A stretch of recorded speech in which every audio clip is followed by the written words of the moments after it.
सभी को नमस्कार। विद्या भवन के ऑनलाइन क्लास में आपका फिर से स्वागत है।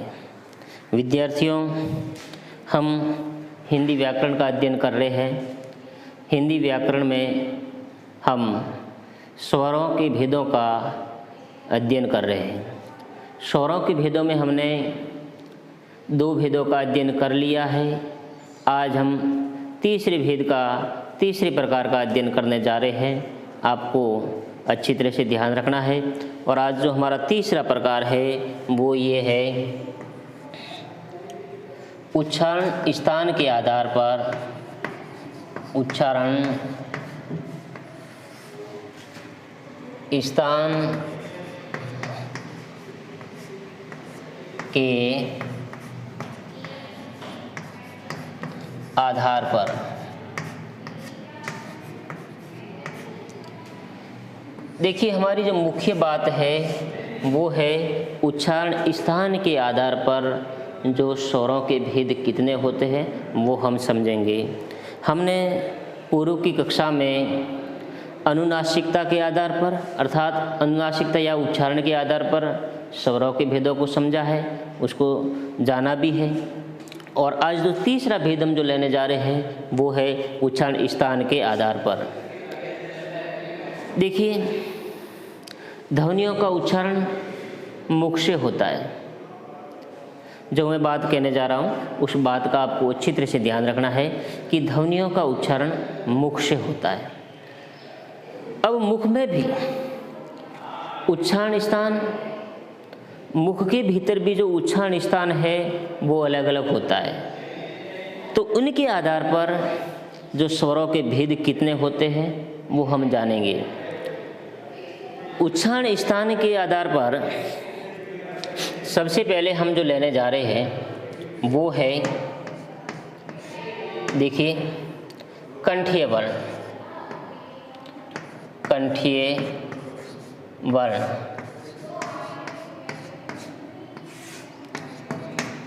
पहला भेद हमारा कौन सा है? कंठीय वर्ण। उच्चारण स्थान में पहला हमारा कंठ आ गया। अब कंठ के अंतर्गत आने वाले, कंठ से उच्चारित किए जाने वाले वर्ण कौन कौन से होते हैं ये हम जानेंगे। तो देखिए, जिन वर्णों का उच्चारण कंठ से होता है वो कंठीय वर्ण कहलाते हैं। जिन वर्णों का उच्चारण कंठ से होता है वो कंठीय वर्ण कहलाते हैं। एक बात मैं आपको ये भी बता दूं कि उच्चारण स्थान में हमारे जीभ का जो अग्रभाग जहाँ स्पर्श करता है वही उसका उच्चारण स्थान माना जाता है। हालांकि जैसे कंठ की बात करता हूँ, कंठ हमारा ये होता है, तो इस कंठ से जो उच्चारित होने वाले वर्ण कौन से हैं, स्वर कौन से हैं, उन स्वरों को हम समझेंगे। तो देखिए, इसकी जो डेफिनेशन ये हो जाएगी कि जिन वर्णों या स्वर भी कह सकते हैं, जिन वर्णों का उच्चारण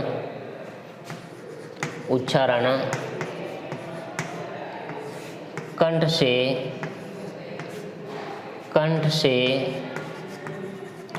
होता है वे कंठीय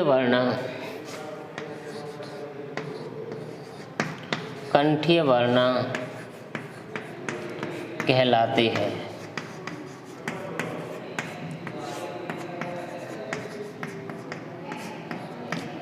अब आपको एक बात का ध्यान रखना, यहाँ मैं सिर्फ स्वरों की ही बात करने जा रहा हूँ। व्यंजनों का उच्चारण स्थान हम बाद में समझेंगे। पहले आप स्वरों का उच्चारण स्थान समझ लीजिए। जो हमारी हिंदी भाषा में स्वर है उन स्वरों का उच्चारण स्थान कंठ के आधार पर किनका किया जाएगा वो हम जानेंगे। तो देखिए, कंठ के आधार पर हम 2 का उच्चारण स्थान करते हैं। देखिए, यहाँ हम जैसे करके भी लिख सकते हैं। अब इसमें देखिए,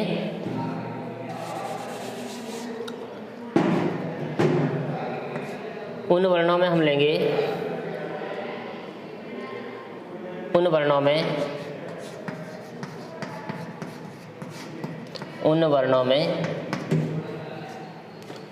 अ और आ आते हैं। और आ, इसका पूरा आपको क्या करना है, ध्यान रखना है। तो इन अ और आ का जो उच्चारण स्थान होगा वो कंठ के द्वारा किया जाएगा। जैसे अ बोलेंगे तो हमारी जीभ का जो अग्रभाग है वो नीचे की ओर जाएगा और कंठ की ओर संकेत करेगा, इसलिए ये लग रहा है कि अ और आ का जो उच्चारण स्थान होता है वो क्या होता है, कंठ होता है। इस बात का पूरा ध्यान रखना है। दूसरी बात जो हमारी आती है वो आती है तालव्य वर्ण की, तालव्य वर्ण। अब तालव्य वर्ण के अंतर्गत देखिए कि जिन वर्णों का उच्चारण तालु से किया जाता है वे तालव्य वर्ण कहलाते हैं। जिन वर्णों का उच्चारण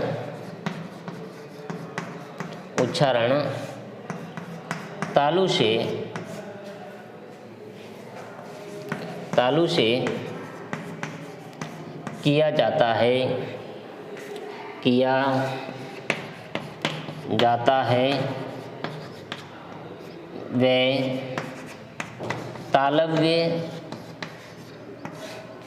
वर्ण कहलाते हैं, वह तालव्य वर्ण कहलाते हैं। अब तालु तो आप समझते हो कि तालु, एक बात ये भी आपको समझ लेना है कि हर वर्ण का उच्चारण करने में जीभ का सहयोग रहता ही है, जीभ के साथ में उसका उच्चारण किया जाता है। तो तालव्य वर्ण वे वर्ण में आते हैं, देखिए, जिनका उच्चारण तालु से किया जाएगा। और तालु आप सभी जानते हो कि हमारा जो ये अग्र ऊपर वाला ये भाग जो होता है वो क्या होता है, तालु होता है। और तालु वर्ण के अंतर्गत, तालव्य वर्ण के अंतर्गत जो आने वाले वर्ण होता है वो वर्ण देखिए उन वर्णों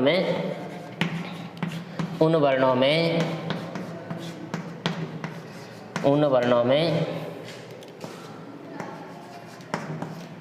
ई और देखिए ह्रस्व ई और दीर्घ ई आते हैं, ये पूरा ध्यान रखना है, आते हैं। तो ये दूसरा आपको पता लग गया होगा। स्वर के अंतर्गत हमने 4 स्वरों के उच्चारण स्थान को समझ लिया है। उनमें पहला अ और आ का तो कंठ होगा, ई और बड़ी ई की अर्थात दीर्घ ई का उच्चारण तालु होगा, जिनको हम तालव्य वर्ण के नाम से जानते हैं। और तीसरा जो हमारा हो जाएगा वो हो जाएगा मूर्धन्य वर्ण, मूर्धन्य वर्ण।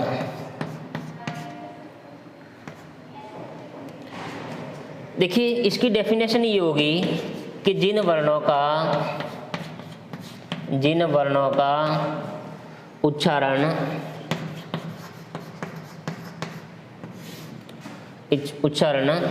मूर्धा, जो अपन ये भी कह सकते हैं दांतों के ऊपर खुरदरा जो भाग होता है, दांतों के ऊपर खुरदरा जो भाग होता है, खुरदरा भाग, उनको हम क्या कहेंगे, मूर्धा कहते हैं। ठीक है, जिन वर्णों का उच्चारण मूर्धा से होता है वे मूर्धन्य वर्ण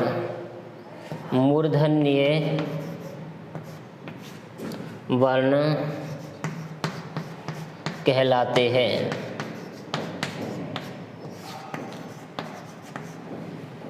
जिन वर्णों का उच्चारण मूर्धा, या उसको ऐसे समझ में न आए तो दांतों के ऊपर का जो खुरदरा भाग होता है उसको मूर्धा के नाम से जाना जाता है। और मूर्धन्य वर्ण के अंतर्गत आने वाले होते हैं वो होते हैं एक ही वर्ण जिसमें होता है, हिंदी का एक ही होगा। देखिए उन वर्णों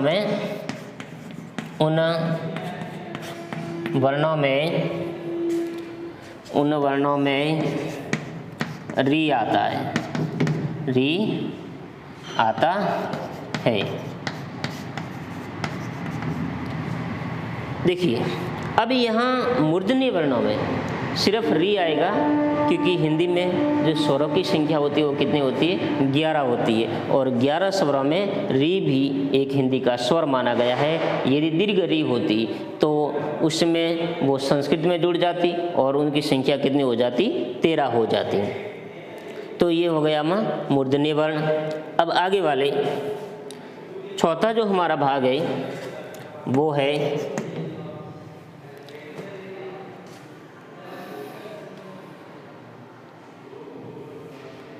इसके बाद में आ जाइए आप ओष्ठ्य वर्ण। ओष्ठ्य वर्ण ये मूर्धन्य वर्ण के बाद में आ जाइए ओष्ठ्य वर्ण। देखिए जिन वर्णों का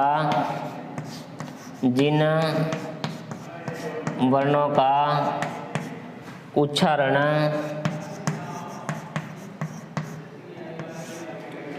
जीभ की सहायता से परस्पर ओठों या होठों को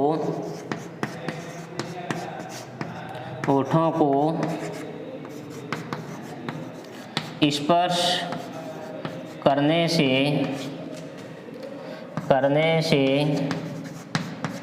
होता है, वे ओष्ठ्य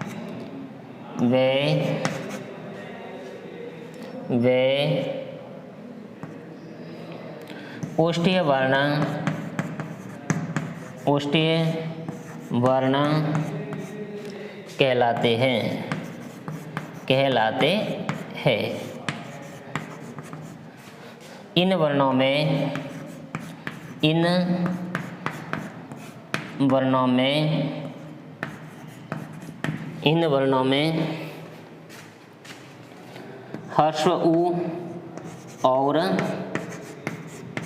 दीर्घ उ आते हैं। देखिए ओष्ठ्य वर्ण में कि जिन वर्णों का उच्चारण जीभ की सहायता से परस्पर होठों को स्पर्श करने से होता है वे ओष्ठ्य वर्ण कहलाते हैं। और इन वर्णों में ह्रस्व उ और दीर्घ उ अर्थात उ और उ आते हैं।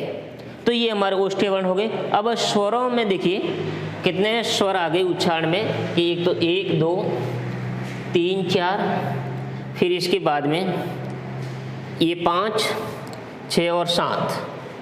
अब हमारे बाकी जो स्वर रहे हैं 8 9 10 और 11, 4 स्वर और रहे हैं, उनका उच्चारण स्थान क्या होता है वो भी मैं आपको बताने जा रहा हूँ।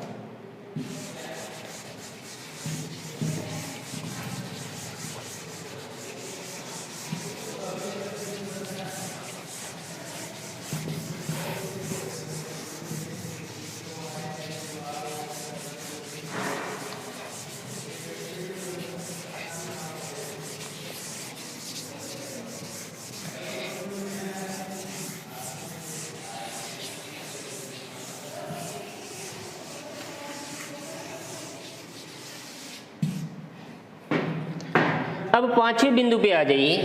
पांचवा जो हमारा भेद है वो आता है कंठ तालव्य वर्ण।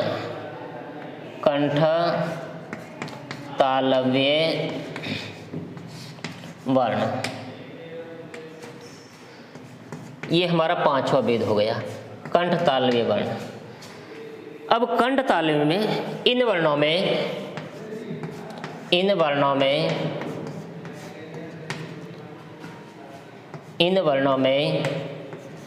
ए और आई आते हैं। देखिए अर्थात इसकी डेफिनेशन के अंतर्गत हम समझेंगे तो इसकी जो परिभाषा होती है ये होती है कि जिन वर्णों का उच्चारण स्थान कंठ और तालु दोनों के सहयोग से किया जाता है, दोनों के द्वारा किया जाता है, तो वो कंठ तालव्य वर्ण कहलाते हैं। और उन वर्णों में आने वाले वर्णों में देखिए ए और आई आते हैं, ए और आई आते हैं। अब ध्यान इस बात का रखना है कि इनको कंठ तालु या कंठ तालव्य वर्ण क्यों कहते हैं। क्योंकि उनका उच्चारण कंठ और तालु के द्वारा किया जाता है। जैसे मैं ए का एक एग्जाम्पल ले रहा हूँ, ए है तो ए का जो निर्माण हुआ वो हुआ अ और दूसरी हो गई ई की ध्वनि, इन दोनों के संयोग से हुआ है ये ए बन गया है। गुणद आदेश हो जाएगा और गुण और आदेश के द्वारा ही इसका निर्माण ए हो जाएगा। और ए देखिए जब ए हो जाता है तो कंठ का जो देखिए अ है वो कंठ के द्वारा उच्चारित किया जाता है। किसके द्वारा? कंठ के द्वारा, जो हमने पहले भेद के अंदर समझा है इसको। और ई का जो उच्चारण स्थान होता है वो होता है तालु के द्वारा। किसके द्वारा? तालु के द्वारा। इसलिए ये दोनों ध्वनियाँ मतलब दो इसमें स्वर जुड़े हुए, दो स्वरों का मेल हुआ है, इसलिए ए का और आई का जो उच्चारण स्थान होता है वो क्या होता है? कंठ और तालु होता है। ये भी आपको पूरा ध्यान रखना है।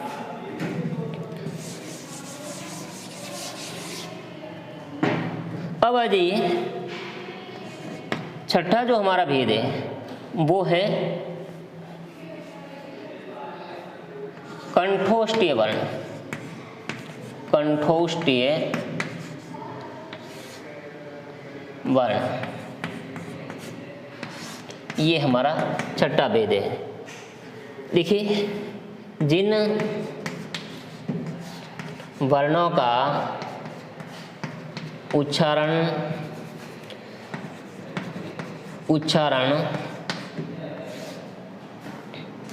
जीभ की सहायता से कंठ और ओष्ठ के परस्पर सहयोग द्वारा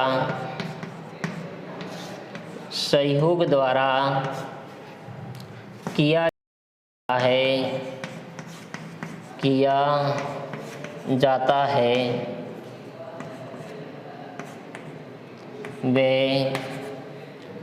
कंठोष्ठीय वर्ण कहलाते हैं। वे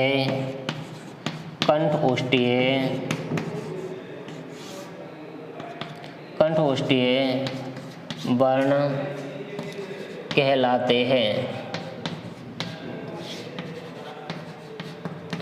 अब देखिए, और इन वर्णों में जो होंगे, इन वर्णों देखिए इनमें ओ और औ आते हैं, और औ आते हैं। अब ओ और औ कैसे आए? क्योंकि ओ और औ का जो उच्चारण स्थान रहेगा वो कंठ और ओष्ठ रहेगा। जैसे कंठ कैसे रहेगा आपको ये ध्यान ही है, जैसे ये ओ है तो वो बना है, देखिए ओ बना है। जैसे मैं ओ का यहाँ एग्जाम्पल लेने जा रहा हूँ तो ओ जो हमारा निर्मित हुआ है वो हुआ है अ और उ से।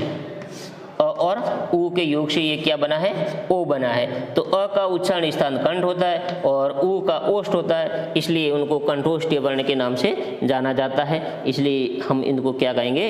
कंठोष्ठीय वर्ण कहेंगे। अब देखिए ये हमारे स्वरों के जो उच्चारण स्थान है उनको हमने समझ लिया है। अब एक बात आगे और आती है कि जो मैंने एक आगत ध्वनि के अंदर आपको मैंने एक ओ लिखवाया था, आपके मन में ओ ध्वनि लिखवाई थी। ओ ध्वनि का मैंने आगत वर्ण के अंतर्गत माना था, तो इनका उच्चारण स्थान में भी आपको वैसे समस्या आती रहती है। ओ ध्वनि को कैसे लिखा जाता है ये भी मैं बता देता हूँ कि ओ ध्वनि देखिए का प्रयोग कहाँ किया जाता है कि अंग्रेजी के अधिकतर शब्द ऐसे होते हैं, अंग्रेजी के अधिकतर शब्द ऐसे होते हैं जो हिंदी में प्रयुक्त किए जाते हैं। जैसे उदाहरण के तौर पर मैंने लिखा बॉल, क्या लिखा? बॉल। जैसे पॉलिश। अब ये वर्ड हिंदी में प्रयुक्त किए जाते हैं। क्या किए जाते हैं? हिंदी में प्रयुक्त किए जाते हैं, लेकिन है इंग्लिश के, और उनके ऊपर जो ये लगा हुआ है चंद्र, वो ओ का लगा हुआ है, इसलिए इनका उच्चारण हमेशा देखिए आ और ओ के बीच में। ओ, ये देखिए ओ, और जो ओ है, ओ और जो ओ है, एक तो ये ओ और ये ओ, इनके मध्यम में किया जाएगा, इनके मध्यम में किया जाएगा। बॉल, पॉलिश, ऐसे बहुत सारे एग्जाम्पल हमको मिल जाते हैं। तो ये हमारे उच्चारण स्थान के आधार पर स्वरों का कहाँ प्रयोग किया जाता है, कैसे उच्चारित किया जाता है, ये सारी बातें हमने समझ ली। सारे स्वर भी आ गए हैं इसमें, और आगे के जो भेद में हम कल पढ़ेंगे, ध्यान रखना है अच्छी तरह से, अपनी नोटबुक में भी करना है। नहीं समझ में आए तो पूछना भी ज़रूरी समझें। धन्यवाद।